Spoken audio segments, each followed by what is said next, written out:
تسعدنا دعوة الدكتور كريستيانو لوتيشتي الهندسة المعمارية الجامعة الامريكية في رأس الخيمة، فليتفضل مشكور. Good morning. Good morning and thanks for the invitation. I'm very happy to be here. So my name is Cristiano Lucchetti. I'm an associate professor at American University of Ras Al Khaimah. I'm an architect, and I'm an educator, and I'm a researcher. And today I'm going to talk about maybe an aspect of urban growth and development in contemporary cities that might not be so known, and that kind of got me curious after being in the UAE for almost 13 years and studying the city of Dubai thoroughly. So, this way.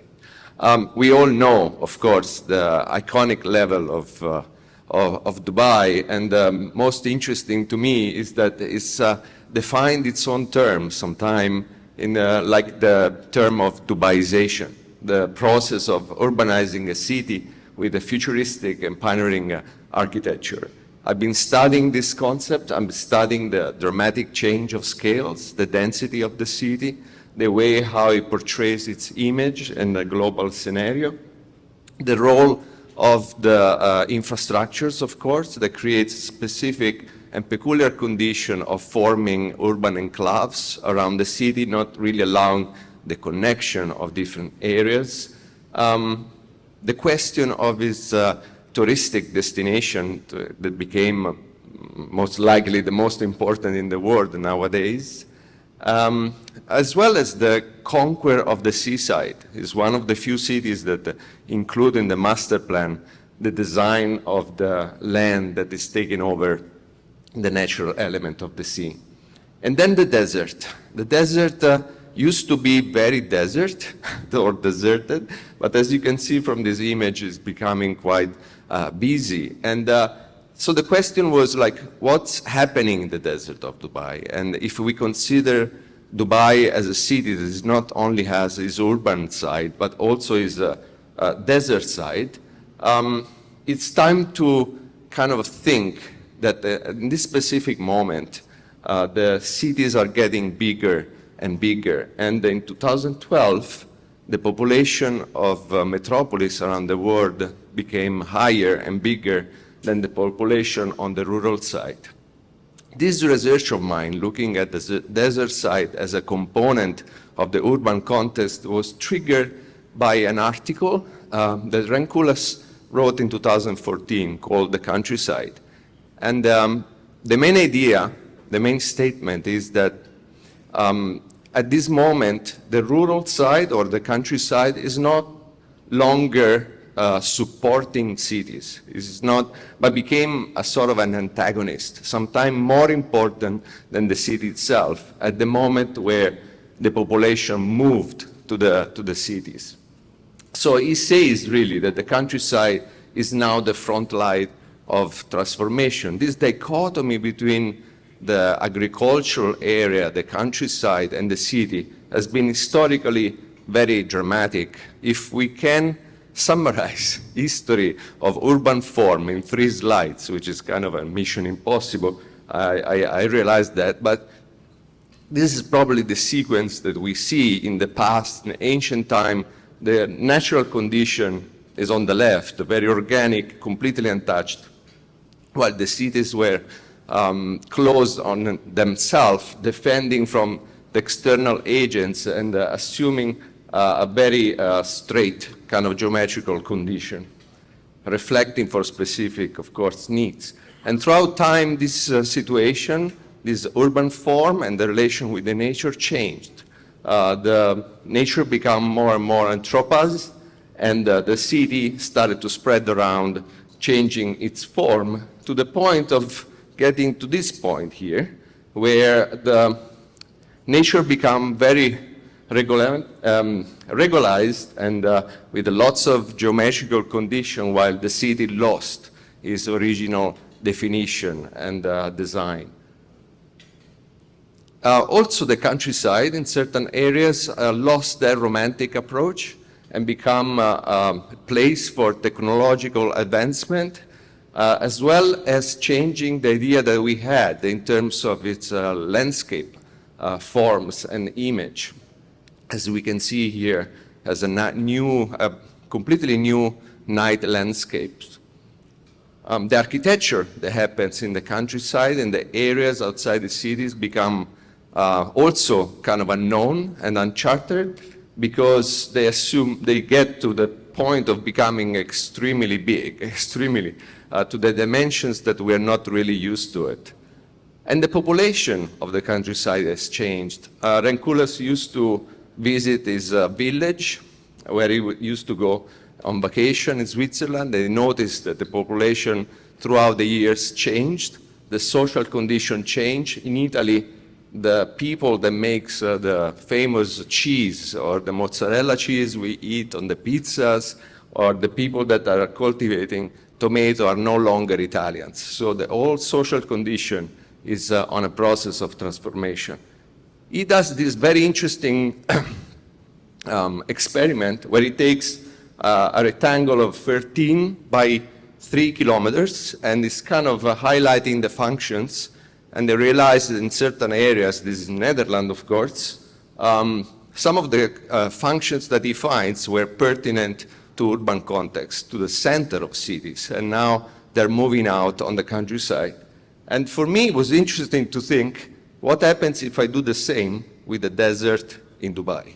And that's what happens. Nothing really happens because the condition of the desert side of Dubai is not the same as the European one that we can observe in Netherlands, for instance. So the terms needs to change, and some of the components of this research needs to be included, starting, of course, with the question of density.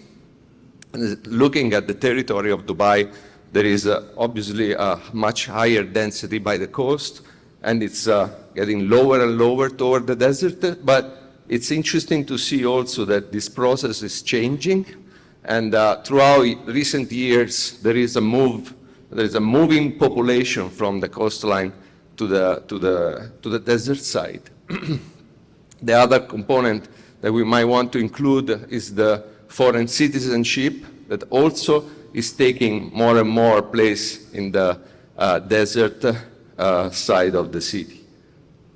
And then finally, to understand how the desert is working in terms of its infrastructure, starting from the water sources, that becomes a sort of a network where we connect the point, and those are the points that connect then the traditional routes that become the contemporary axis, major axis of moving throughout the territory. And at this point, we can change the size of the rectangle that becomes around 32 kilometers on the wider side, and look at the functions that are included in there. And now, by doing this kind of research, we realize that the desert of Dubai is still supporting the city. It's a place where the functions mostly related to the tourist activities cannot take place in the city, so they take place in the desert side. And so those are the list of major functions that we see.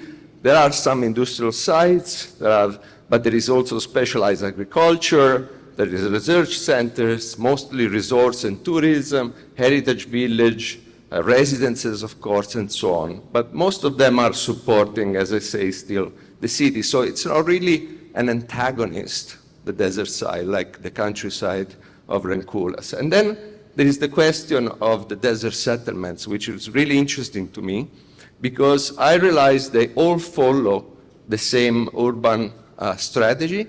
The government decided to create this kind of settlements for the Bedouin population and give them housing structures, and the settlements always are planned around this empty space that is supposed to receive services in order to facilitate the growth and the development of the settlement itself, but that really never happened. Only basic functions, in premise, the mosque was created there, but nothing really happened. So that's the question for me, is what is the sustainable future of these peri-urban settlements, and how can we leverage their potential of becoming alternative destinations for a possible sustainable urban development beyond the expanding of the city itself.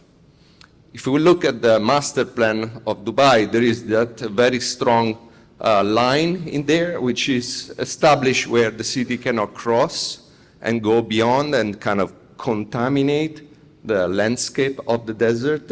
But the phenomenon is ongoing, and the city is looking for cheaper land away from the coastline.